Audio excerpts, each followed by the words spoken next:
wabarakatuh. Kita kembali lagi di acara Sharing Morning, acara berbagi ilmu, berbagi informasi seputar Pengadilan Agama Wonosari dan seputar ilmu-ilmu tentang perkara di peradilan agama. Hari ini telah hadir bersama saya Bapak Haji Muhammad Nofriandi SHMH. Selamat pagi Bapak. Pagi. Sehat ya Bapak hari ini? Alhamdulillah sehat. Alhamdulillah. Oke teman-teman semua, di kesempatan kali ini kita akan membahas sedikit tentang dispensasi kawin. Mungkin untuk kata-kata ini atau istilah ini masih sering tidak diketahui oleh masyarakat di Wonosari, begitu Bapak. Oh begitu ya. Iya, seringkali pihak datang kemari mencari informasi, itu mereka tidak tahu dispensasi kawin itu apa sih gitu. Jadi mungkin kita akan membahas terkait dengan itu. Apa itu dispensasi kawin dan sebagainya, syarat hingga nanti proses persidangannya. Oke, monggo Bapak mungkin bisa dimulai dulu, kita awali dengan memberikan informasi kepada masyarakat. Apa sih itu dispensasi kawin? Silahkan. Ya, pemirsa Sharing Morning yang budiman, pagi ini sebagaimana disampaikan oleh moderator atau MC kita yang manis ya, Masya Allah. tentang dispensasi kawin. Apa sih dispensasi kawin itu gitu kan? Nah, pada dasarnya dispensasi kawin itu adalah setiap anak yang berumur di bawah 19 tahun itu wajib mengajukan izin permohonan untuk menikah ke pengadilan agama dahulu. Nah, jadi itu pada dasarnya. Jadi pemirsa, undang-undang terbaru sekarang, undang-undang perkawinan. Nah, kalau dahulu itu yang laki-laki itu boleh menikah umur 19 tahun, sedangkan perempuan umur 16 tahun. 16, Nah, ya. sekarang sudah diperbarui nih. Sekarang diperbarui Undang-Undang nomor 16 tahun 2019, pasal 7-nya laki-laki berumur 19 tahun, begitu juga dengan perempuan berumur 19 tahun. Jadi ketika bapak-bapak dan ibu-ibu ingin menikahkan anaknya lalu pergi ke KUA tidak akan mungkin memberikan atau menyelenggarakan pernikahan sebelum mendapatkan izin dahulu ke pengadilan agama. Nah, begitu. Oke, berarti pada dasarnya adalah secara singkat dispensasi kawin itu adalah izin untuk menikah anak di bawah umur, begitu ya Pak ya. Oke, itu teman-teman yang bisa dicatat bahwa ketika ada mungkin muda-mudi yang segera ingin menikah, kemudian tapi masih di bawah 19 tahun, baik itu perempuan dan laki-laki, harus ke pengadilan agama dulu untuk melangsungkan dispensasi kawin. Seperti itu ya Pak ya. Betul. Kemudian apa sih kegunaan dari dispensasi kawin itu sendiri setelah kita datang ke pengadilan kemudian mendapatkan hasil dari sidang dispensasi kawin, itu kegunaannya untuk apa Pak? Ya. Nah, kegunaan dispensasi kawin itu merupakan salah satu syarat diselenggarakannya pernikahan oleh KUA.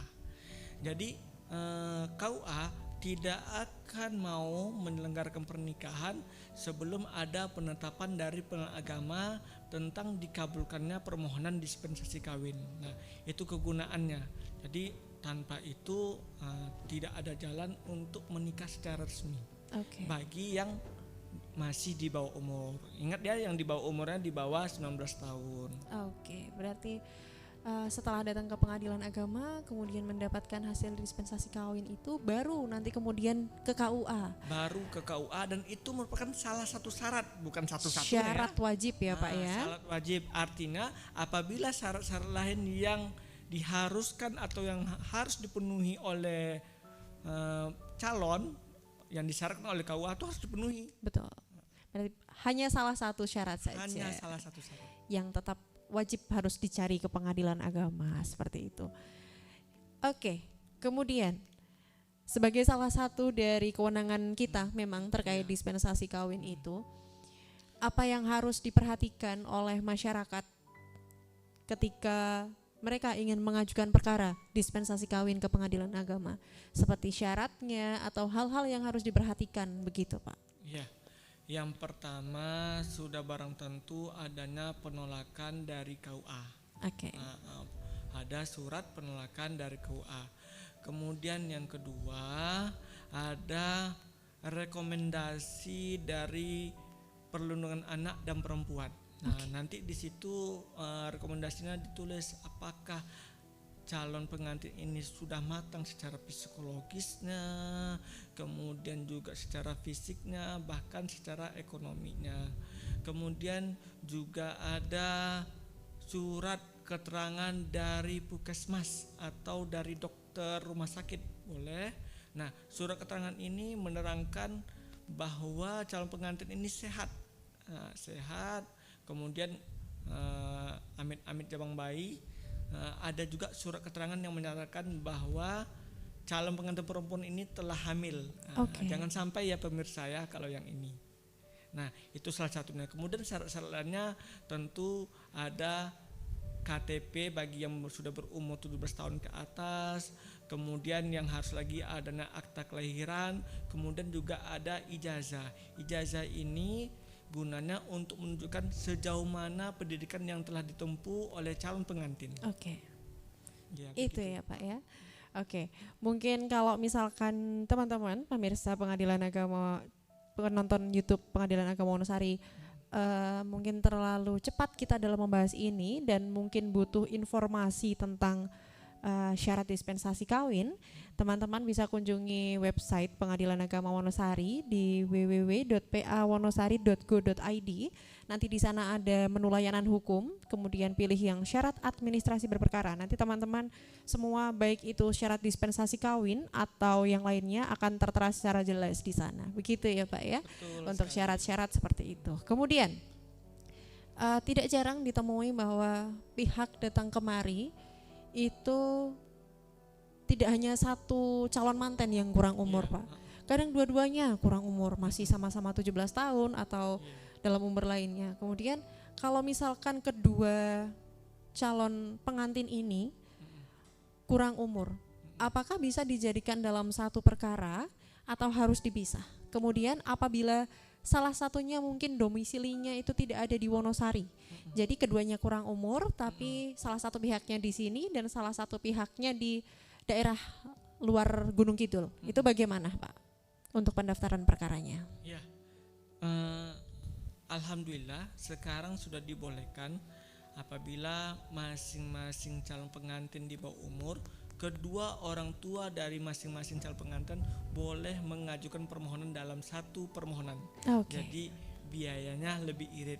Kemudian tadi pertanyaan kedua, bagaimana kalau berbeda domisili, yang satu di wilayah Wonosari atau Gunung Kidul, yang satu di daerah lain di Sleman atau di mana. Nah, dianjurkan untuk memilih salah satu. Kenapa? Takutnya nanti berbeda penetapannya, hasil putusannya. Tapi pada dasarnya hukum tidak melarang.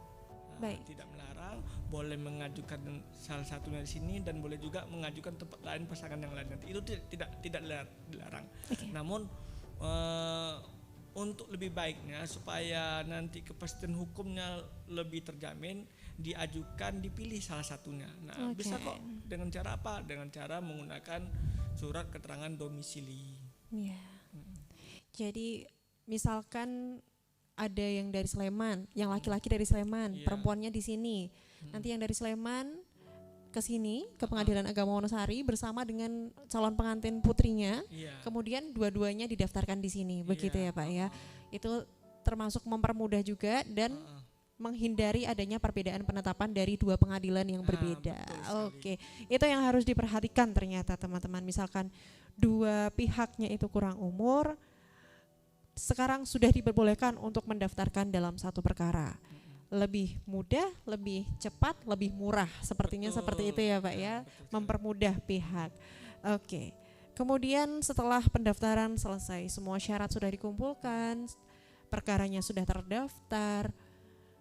Untuk proses persidangannya Pak, apa yang perlu diperhatikan oleh para pihak ketika sedang hadir di persidangan? Mungkin haruskah mempersiapkan surat-surat, haruskah mempersiapkan saksi dan sebagainya? Baik, ini pertanyaan yang sangat bagus ya. Yang pertama, kalau seandainya dua calon pengantin ini dan hanya salah satu pengantin yang mengajukan dispensasi kawin, artinya hanya salah satu yang di bawah umur. Nah, calon suami atau calon istrinya itu wajib menghadirkan orang tuanya. Oke. Nah, itu jangan sampai orang tuanya tidak hadir. Untuk apa? Untuk ditanya oleh hakim. Apakah orang tuanya itu benar-benar bersedia? Bagaimana nanti tentang tanggung jawab untuk anaknya, kelanjutan anaknya? Karena bagaimanapun menurut hukum mereka ini masih di bawah umur. Ya. Nah, itu yang pertama. Kemudian yang kedua, syarat-syarat, tentu syarat-syarat administrasi yang sebagaimana saya sampaikan di muka tadi, yaitu kalau di atas 17 tahun ke atas itu ada KTP, kemudian ada akta lahir, kemudian yang paling penting ada buku nikah orang tuanya, kemudian juga ada kartu keluarga, dan untuk menunjukkan sejauh mana pendidikannya ada ijazah yang terakhir. Cukup yang terakhir ya, jadi umpamanya ijazahnya sudah sampai SMA, SD, SMP nggak perlu, yang terakhir aja yang dipakai. Oke. Seperti itu ya Pak ya. Jadi yang harus diperhatikan adalah harus membawa surat-surat asli. Betul. Surat-surat aslinya untuk dicocokkan. Untuk dicocokkan dengan berkas yang sudah didaftarkan ya Pak ya di awalnya. Kemudian untuk ketentuan saksi bagaimana Pak? Ya, kalau saksi itu wajib ya, wajib minimal 2 orang. 2 orang. Minimal 2 orang. Karena satu saksi bukan saksi. Iya. Nulus testis itu dalam bahasa hukumnya seperti itu. Jadi wajib. Nah, saksi ini berbeda dengan saksi pernikahan. Kalau saksi pernikahan itu adalah saksi yang menghadiri akad nikah. Ya. Sedangkan ini adalah saksi yang mengetahui tentang si anak dan tentang si orang tuanya. Terkhusus untuk tentang si anaknya.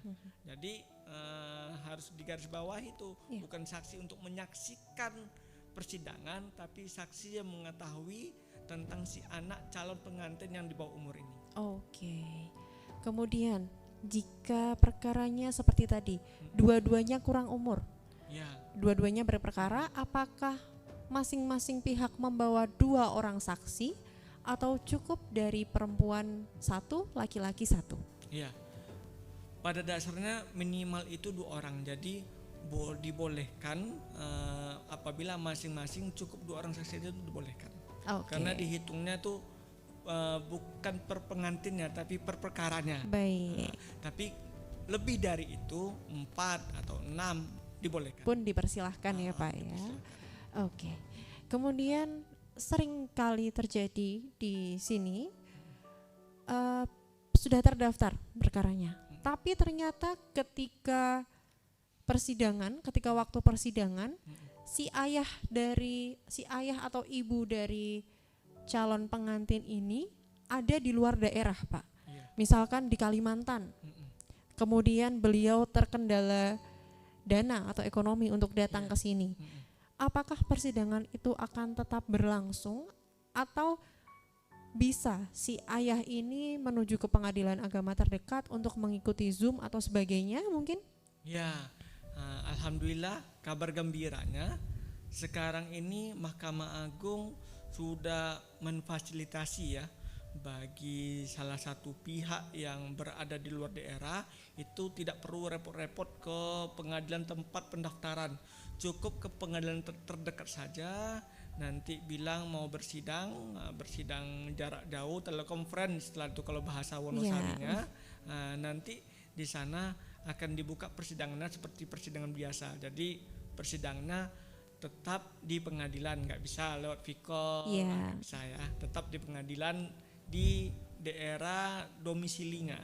Pokoknya seperti beberapa kasus ada ayahnya itu sekarang lagi domisili di Kalimantan atau di Riau, dipilih pengadilan agama yang terdekat.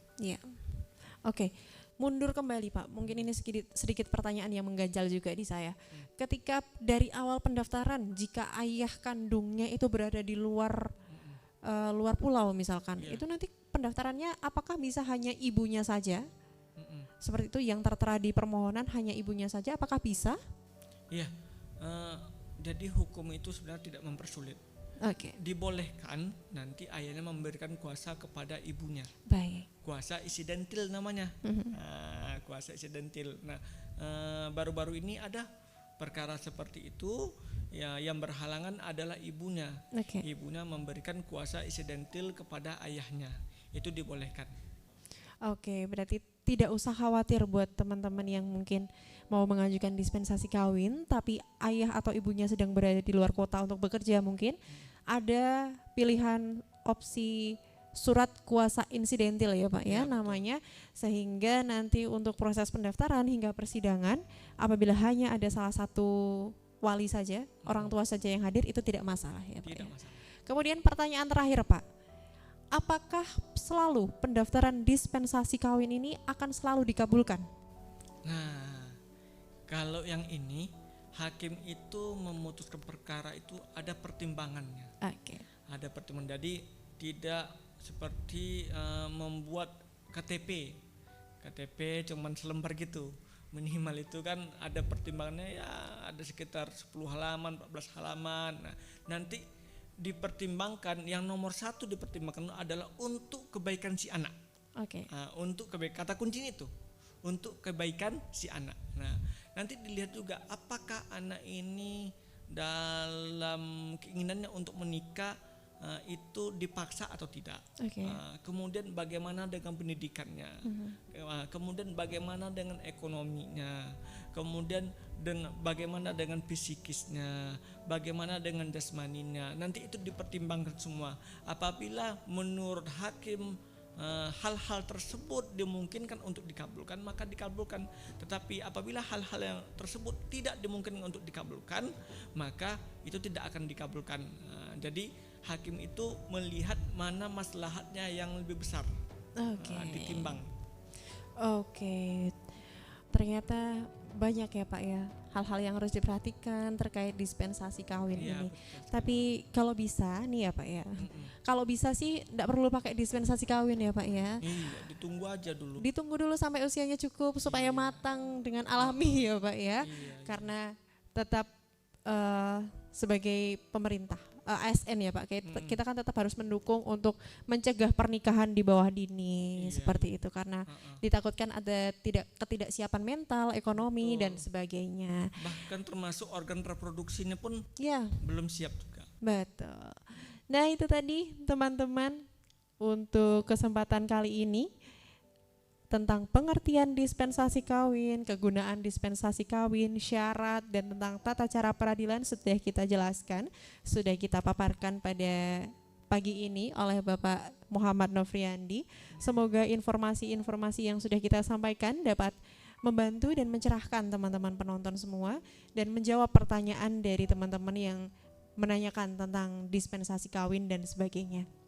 Terima kasih Bapak Muhammad Nofriandi atas waktunya dan tentang ilmunya yang sudah dibagikan. Sama-sama. Untuk teman-teman yang lain mungkin masih ada pertanyaan atau masih ada hal-hal yang ingin ditanyakan seputar dispensasi kawin ataupun seputar info-info lainnya tentang peradilan agama dan tentang Pengadilan Agama Wonosari, teman-teman bisa tulis di kolom komentar YouTube Pengadilan Agama Wonosari atau bisa tanya langsung ke bagian informasi atau lewat media sosial yang kita punya. Oke, cukup sekian perjumpaan kita kali ini di Sharing Morning. Saya Veninda Kumalasari, sampai jumpa. Assalamualaikum warahmatullahi wabarakatuh.